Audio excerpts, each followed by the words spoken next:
যে পিওর সর্ষের তেল আগে আমরা কড়াইতে দিলাম, কড়াইয়ের মধ্যে সর্ষের তেলটা দেওয়ার পর এবার কি কি দেব দেখো।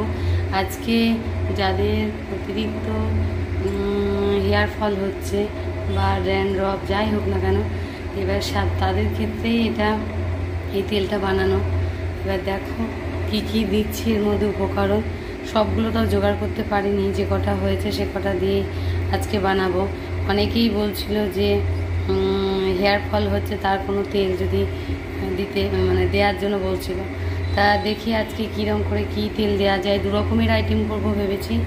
এটা হচ্ছে প্রথম আইটেমটা হবে, তাহলে প্রথমে আমরা যে কোনো সর্ষের তেল নেব, সেটা গরমে দেব, খুব জোরে আঁচ দেবো না, হালকা আঁচেই রাখবো।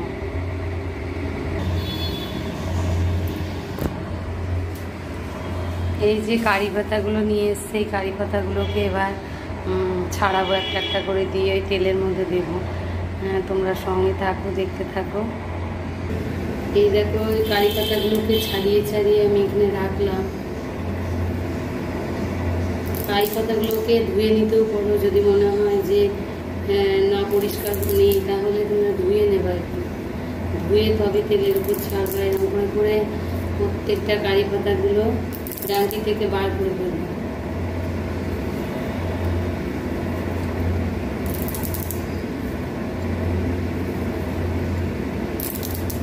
অনেকদিন তেল বানানো হয়নি, এই জন্য আজকে বানালাম। করবো করে করাই হচ্ছে না। এটা বাড়িতে কিন্তু অবশ্যই ব্যবহার করবা, না করলে বুঝতে পারবে না।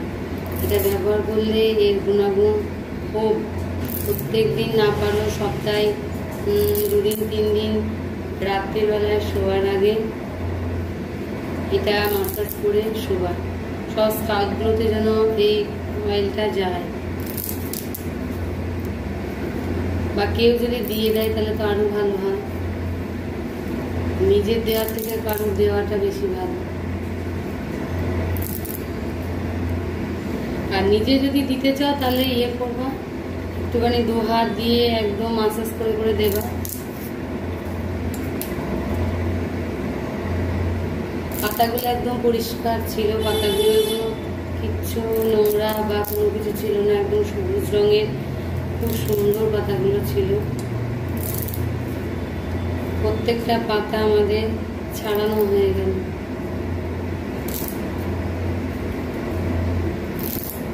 আমরা 2 রকমের তেল বানাবো আজকে। এটা আগে বানিয়ে নিই, এটা সর্ষের তেল দিয়ে হবে।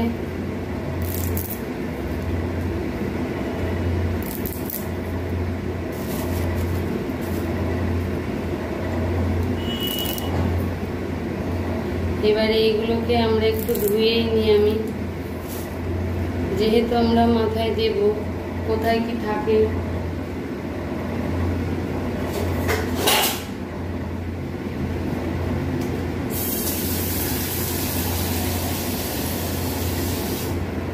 কারি পাতাগুলো একটু বেশি করেই দেব।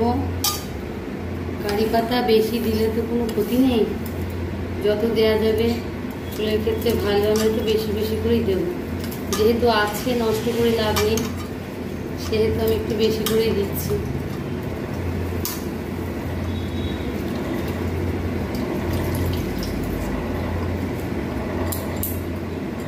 এবার তার আগে কি কি দেবো তোমাদের সঙ্গে একটু শেয়ার করি, দাঁড়া।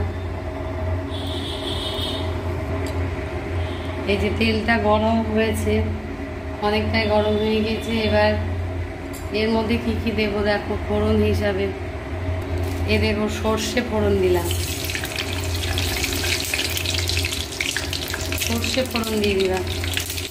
সর্ষেও চুলের পক্ষে ভালো, সর্ষে ফোড়ন দিলাম। এরকম মেথি দিলাম, মেথি একটু বেশি করে দেবা, আমার বেশি ছিল না বলে অল্পই দিতে হলো। মেথি দেবা, কালো জিরে, কালো জিরেও একটু বেশি করে দেবা, একটু বেশি বেশি করে দিবা, ওদের একটা আলাদা ফ্লেভার থাকে। আমি আর একবার করেও দিয়ে দিলাম। তোমরা একটু বেশি বেশি মেথি আর কালো জিরে ফোড়নটা দিবা। তো আর একটু দিয়ে দিলাম মেথি। এইবার আমরা এই কারি পাতাগুলোকেও দিয়ে দিলাম।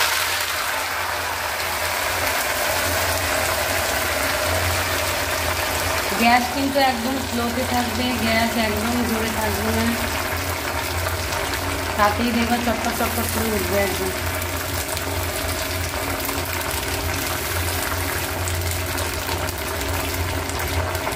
এই তেলটা বানাবা, বানিয়ে একটুখানি ফুটবে, একটু ভাজা ভাজা হবে। এর মধ্যে যদি একটু পারো একটু ক্যাস্টর অয়েল দিতে পারো, একটু কী বলবো, ক্যাস্টর অয়েল দিলেও ভালো হয়। যখন তেলটা মাখবা তার মধ্যে দিয়ে দিতে পারো, বা না দিলেও অসুবিধা নেই। এই তেলটা দিয়ে তেলটা গরম তেলটাকে তুমি করবা, একটু ঠান্ডা করতে দেবা, ঠান্ডা করে একটা যে কোনো বয়ামে রেখে দেবা, কাঁচের শিশি হোক বা কাঁচের বাটি রাটিতে রেখে দেবা। এবার সপ্তাহে 2 দিন 3 দিন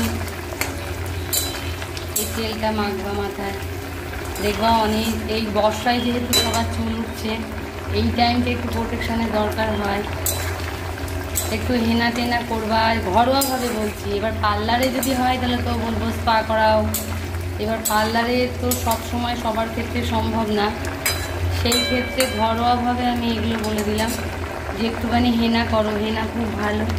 হেনার মধ্যে সব কিছু মেশাবা, ডিম, কফি, লেবুর রস, যা যা আর কি দেওয়ার মতো, কি একটু টক দই দিতে পারো, কালারের জন্য একটু চায়ের পাতা হোক কফি হোক দিতে পারো হালকা কালার আসার জন্য, ডিম দিতে পারো, সব রকমই দেওয়া যায়। একটু জবা ফুলের কুড়ি বাটা দিতে পারো, সব দিয়ে একটা হেনা ট্যাগ বানিয়ে ওটাও 2 ঘন্টা আগে মাখবা। ওটাতেও তোমাদের চুল ওঠা অনেক কমবে এবং চুল অনেক সিল্কি হবে, নরম হবে। এগুলো হচ্ছে ঘরোয়া টিপস। ঘরোয়া টিপস করার উপরে কিছু হয় না, প্রোডাক্টে পারে না, যেটা ঘরোয়া টিপসে পারে। কন্টিনিউ যদি কেউ এগুলো ব্যবহার করে তাদের আর বাইরের প্রোডাক্ট লাগেই না। কিন্তু মানুষ এখন অলসতার জন্য আর ইচ্ছা করে না, সময়ও সব থেকে বড় কথা, সময় পাওয়া যায় না। এগুলো যে বানানো তার একটা সময় দরকার, এই সময়টার বড় অভাব এখন, সবাই ব্যস্ত। এরকম অনেকটা ভাজো ভাজো হয়ে উঠেছে।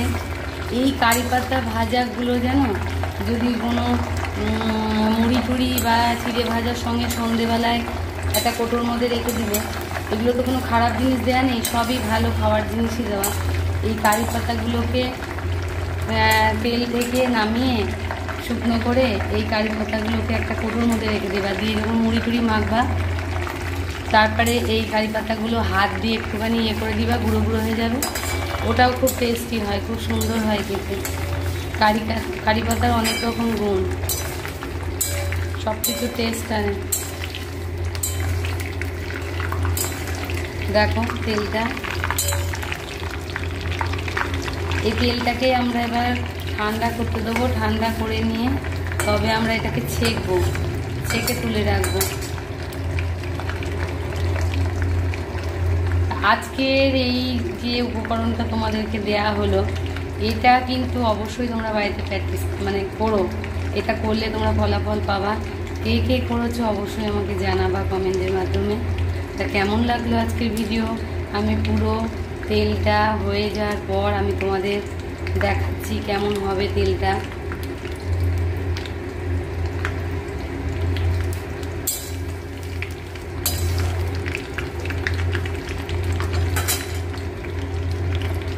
এই দেখো ছেঁকে নিলাম,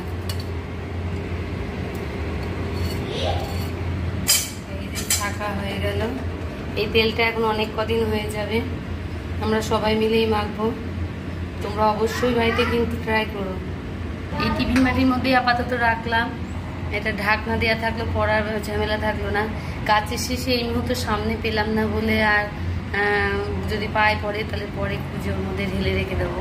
তা তোমরা এই ধরনের কিছুর মধ্যেও রাখতে পারো।